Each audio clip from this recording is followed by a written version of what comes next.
Hey, if you're new to the channel, my name is Dante. I'm a classical trumpet player working in Singapore. I'm originally from Boston, Massachusetts. A lot of people have asked me, like, what is it like to live abroad as a trumpet player, as a professional musician? And my answer is always the same: fucking amazing.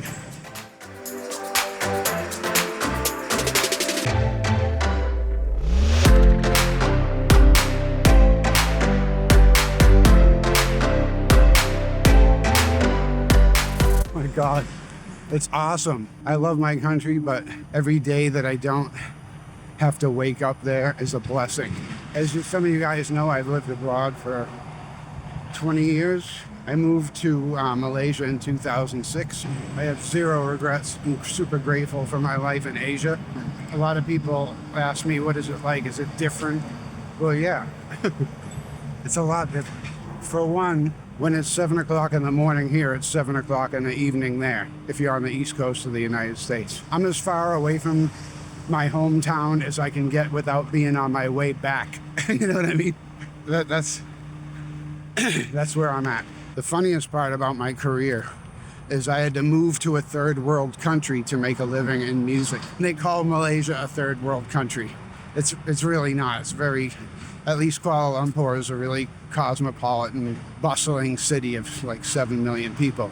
But technically, people refer to Malaysia as a third world country. When I lived in New Mexico, I was way below poverty level. So I've gotten a lot of questions about what I love about living in Singapore. So let me tell you about it. Singapore is an amazing place. I've never lived anywhere like this before. It's a privilege. Holy shit, look at the size of this monitor lizard, man.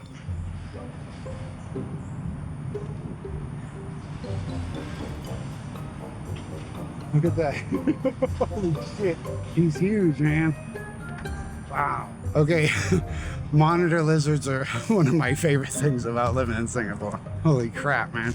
They're not dangerous. They're just a little bit startling, you know, when you're out on a morning walk and all of a sudden you see something like that.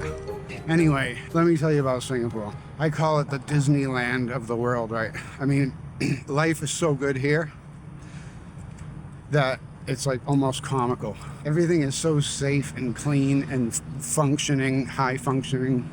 There's all these beautiful parks all over the country in all these different neighborhoods, all these gorgeous parks that the citizens and residents can come and have cookouts, spend time exercising or with their families and stuff. It's really badass because the government makes it a priority, you know? So that would be my number one favorite thing about Singapore. It works. My second most favorite part about living in Singapore is the weather. I'm not a cold weather person. I don't like snow. I've skied a couple times. I wasn't good at it. It was painful. I love the hot weather, and it's hot here every single day. 80s and 90s Fahrenheit for my US friends every day. My other favorite thing about Singapore is all the chickens. There's a lot of chickens around here. I think the park employees feed the chickens. Okay, let's get serious. So my number two is the weather. All of this is excluding my job, okay? My job is in a class by itself, and I'll tell you about that later. The third thing I love about living in Singapore is the geographical location. We have an amazing geographical location here. We're easy access to Indonesia, even Australia, Malaysia, of course, Thailand, Vietnam. The Philippines is only like less than 3-hour flight from here. The amount of amazing stuff you can see in a short flight is just mind-blowing. Mind-blowing law. And that leads to the fourth thing. What good is travel if you hate the airport? Well, I happen to live in a country with the world's greatest airport. Changi Airport has been selected as the world's greatest airport. I don't know how many years now consecutively. It's the most ridiculously amazing airport you've ever seen in your life. It's worth coming to Singapore just to see the airport. Like, just come here and like turn around at the airport and you'll still see something amazing. Living in a country with the world's best airport is pretty killer. Another thing I do like about Singapore, which is kind of a double-edged sword because Singapore is so small, that it feels good to get out every once in a while. Singapore is about the size of Rhode Island in the States, so it's not big. But the cool thing about that is you can be from one side of the country to the other in 30 minutes, which is pretty cool. So no matter where you are in Singapore, you're no more than like 30 minutes away from where you want to be, depending on traffic. Another thing I love about Singapore is the food. I love the food here. I love the food choices. The supermarkets here are really good. They got lots of fresh, high quality meats and produce and stuff. You can get it very easily. Singapore is an island, so there's a lot of fresh fish you can get here. Yeah, so the food choices here are amazing. The ability to get good, healthy, clean food is a great thing. Another thing I love about Singapore is basically everybody speaks English here. Or they call it Singlish sometimes. It's pretty funny. It's easy to get around with English here. It's not like being in Beijing. I like that about the Philippines also, is it's English speaking. Of course they appreciate if you try to learn their language, but they understand you. They understand English. Okay, now let's talk about the job.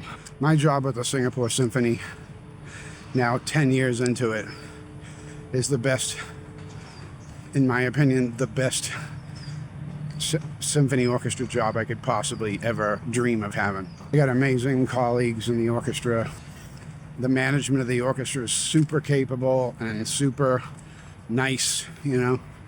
It's just a nice place to come to work. Some people are really curious about how it works because we don't have a unionized labor force here in Asia, you know. In the States and in Europe, you have unionized workforce, you know, the musicians union. And I was a member of the musicians union in the States, and all of that did was basically prevent me from getting gigs, you know what I mean? I wouldn't have been a member of the musicians union, but I was forced to. I had to be in the union to play in the New Mexico Symphony. But anyway, people ask, how does it work? It's without a union. Well, this sounds crazy, right? But it's like the honor system, and some of you guys might have remember that term, the honor system, you know. It's like you trust people to do the right thing. I know there's no such thing as that anymore, right? But it's still here. It's alive and well in Singapore, in the Singapore Symphony. You know, we got a great management team, great CEO who, you know, likes getting feedback from the orchestra. Of course, he's not gonna be able to do everything we want, but he listens and he does what he can, right? Since I've been in the orchestra, I have to say every year it gets better and better and better. And then the way that they looked after us during the COVID time, when other orchestras were going like bankrupt and, you know, people weren't getting paid and stuff, the SSO really looked after us at an epic, historic, like horrible, scary time for the whole world, right? I mean, those of us here on employment passes, you know, we're pretty nervous, right? But they took care of us, and they had faith that, like, after the pandemic our audiences would come back, like more faith than I had, because you know how it is, right? If your favorite restaurant goes under renovation, it's a place you go every weekend, they go under renovation for 6 months, you're probably going to find another place you like just as much, with the same level of food and maybe even closer to home, and then you're just never going to go back to that again. So, like during the pandemic, I was really worried that people would have found other stuff to do and that our halls would be empty. And much to my, like, amazement, I was completely wrong about that. Our audiences came back tenfold. I mean, I can't even remember, like, the last concert we played that wasn't sold out since the pandemic ended. Our CEO just offered to subsidize musicians' earplugs. It's cool, man. Especially since I just had a hearing scare. So my job's amazing, and my job is the same as it would be in any other symphony orchestra. I'm a principal trumpet. You know, I have to play all the principal trumpet parts, just like I would as if I was in LA Phil or Chicago. I would have the same expectation of my playing, you know, same pressures, all that. It's all the same.